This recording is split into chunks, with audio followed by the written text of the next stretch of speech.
Saudara-saudara, kita lanjutkan lagi dengan basis daripada ilmu pengetahuan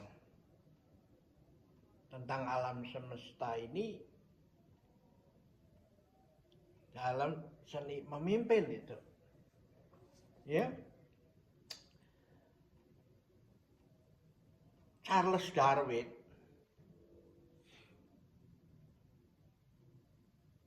menemukan fenomena bahwa hanya yang terkuat bisa melewati seleksi alamiah. Yang lemah akan tersingkir. Dan yang memimpin pasti yang terkuat. Buktinya apa? Dari miliaran sperma, hanya yang terkuat yang bisa melakukan pembuahan pada telur.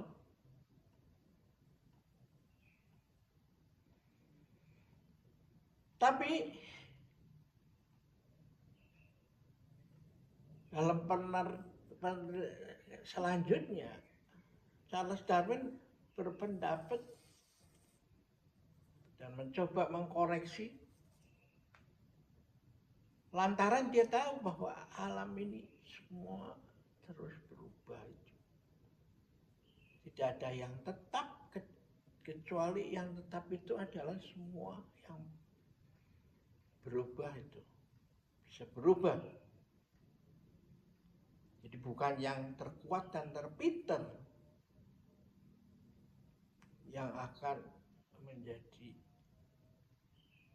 menentukan, tapi seperti di dalam tumbuh-tumbuhan yang lembut dan lentur adalah sahabat kehidupan, dan yang kaku dan keras adalah sahabat kematian itu. Dan pasca Perang Dunia Kedua telah tumbuh fenomena baru yang dikatakan oleh Antonio Guterres, Sekjen PBB, bahwa bukan the fittest yang akan survive, tapi yang bisa hidup dalam unity in diversity, diversity in unity, atau bahkan dalam alam semesta itu unity is diversity, diversity is unity. Seperti ini 5, ini menjadi 1 menjadi 5. Nah, ini disebut dalam naskah kuno Lemhanas itu adalah Tanhana Dharma Mangrua. Jadi 5 bisa adalah 1 adalah 5. Seperti spektrum warna, ketika sinar melewati sebuah prisma diurai menjadi Mijiku Hibiniu, yaitu merah jingga, hijau, mi, me, ji, jingga, hi, hijau, biru, ungu, inframerah, dan ultra ungu. Kalau dikembalikan ke prisma lagi, dikembali lagi ke putih itu. Jadi itulah kehidupan itu. Nah, karena itulah maka dunia ini hanya bisa diselamatkan kalau bisa mengikuti hukum-hukum alam yang terus berubah itu. Itulah sebabnya maka seni memimpin yang mengajarkan supaya mau menjadi the fittest itu akhirnya akan punah itu. Bukan arti nggak perlu ada, tapi di dalam yang kuat itu memerlukan kelembutan. Dan di dalam yang lembut ada tenaga. Nah, pada saat kita dipimpin oleh Presiden ke-7 Joko Widodo, kita melihat satu langkah-langkah seorang presiden yang belusuan itu. Sehingga dia dapat legitimasi dan dicintai oleh masyarakat yang dipimpin itu. Nah, ini bisa dimengerti mengingat latar belakangnya dia tidak mempunyai, dia bukan dari angkatan bersenjata. Tapi dia orang sipil. Dan lebih repot lagi, dia tidak punya partai itu. Sehingga dia ya ada jalan jalan ya belusuan itu. Dan belusuan ini berlanjut sehingga ratingnya pun tetap tinggi. Meskipun sudah diganti oleh presiden yang ke-8 Prabowo Subianto. Nah, yang ke-8 ini mempunyai latar belakang dari TNI, angkatan bersenjata, gitu. Sehingga kalau mau dia bisa menggunakan powernya karena ada dukungan dari angkatan bersenjata untuk menjadi seperti Niccolo Machiavelli. Tapi nampaknya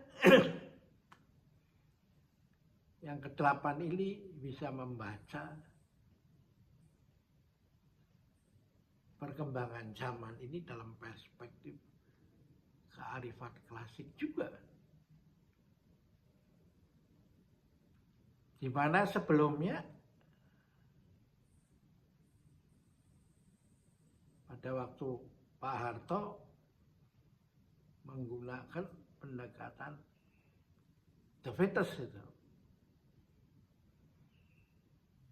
Ada memimpin dengan melalui organisasi partai terbesar yaitu golongan karya, toh, sehingga beliau dinobatkan sebagai Dewan Pembina yang posisinya lebih tinggi daripada Kongres itu, ya kan?